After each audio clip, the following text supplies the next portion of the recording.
sound, but thank you for watching this video. I'm just enjoying the morning, finishing up this book that's taken me way too long to read, honestly. I just saw it at the library, not the library, the bookstore, and it says 5 stories of music in Nightfall, and I saw that and I was like, I think I like that, and then I like the description, so I just got it. But yeah, I'm not familiar with this author.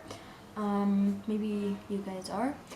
But yeah, I really like the short stories. There's still some I'm thinking about. I'm thinking about the second one in particular, and Malvern Hills. If you've read this book, I feel like that one's my favorite short story, and then the first one just really like introduces you to like the kind of overall theme of the book, which is exploring relationships and how convoluted relationships really are, but we're all seeking to harness and have these loving romantic relationships, but a lot of us aren't ready for the complications, and we kind of look past them, and those aren't really like, they aren't like on the priority list of things that need to be, of things that need attention, you know? It's kind of like really superficial. But yeah, it's so interesting. Romantic relationships are like one of the most, and like love is the most beautiful thing in the world, but at the same time it can go so wrong and really like make you feel like you're crumbling.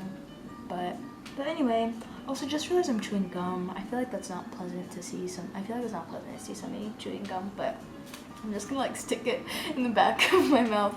Not in the back of my mouth. I'm gonna like, okay, I'm gonna like put it by like my molars in the back. But yeah, there's this part that I wanted to read that kind of just talks a little bit about like loss and like remembrance and keeping in touch with people. So yeah, it just made me think for a little bit, but okay, I'm gonna read it. And also, if you're in a band or you're a musician, if you're a musician, you might really like this book because there are things that you might connect with.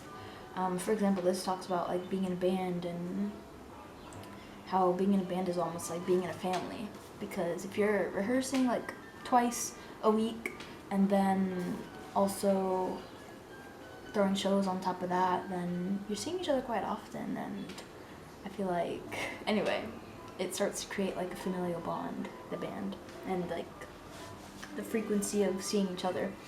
But anyway, playing together every day like this, you come to think of the band as a kind of family, the other members as your brothers, and if every now and then someone moves on you, you want to think he'll always stay in touch, sending back postcards from Venice or London or wherever he's got to, maybe a Polaroid of the band he's in now, just like he's writing to his home, to his old village. So a moment like that comes as an unwelcome reminder of how quickly things change, how the bosom pals of today become lost strangers tomorrow, scattered across Europe, playing the Godfather theme or Autumn Leaves in squares and cafes you'll never visit. So yeah, it just made me think about, yeah, things really do change very fast. And there's so many people that I need to keep in touch with.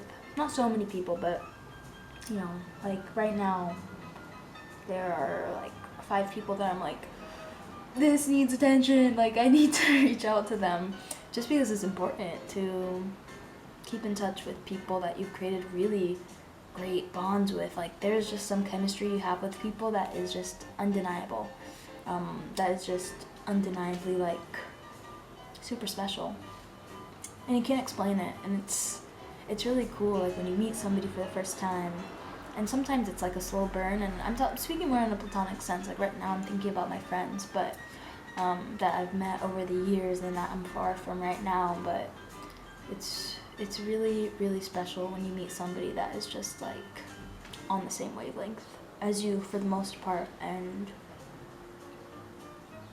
yeah, so I just, like, last city I was living in, I bought postcards to send to like a professor, an old professor, and then a few friends, and then I never ended up sending them, and I was like, I don't know, I'm like, I still need to send them, like I still have them, but yeah, that's just always on my mind, like trying to maintain the relationships that were special to me. So yeah.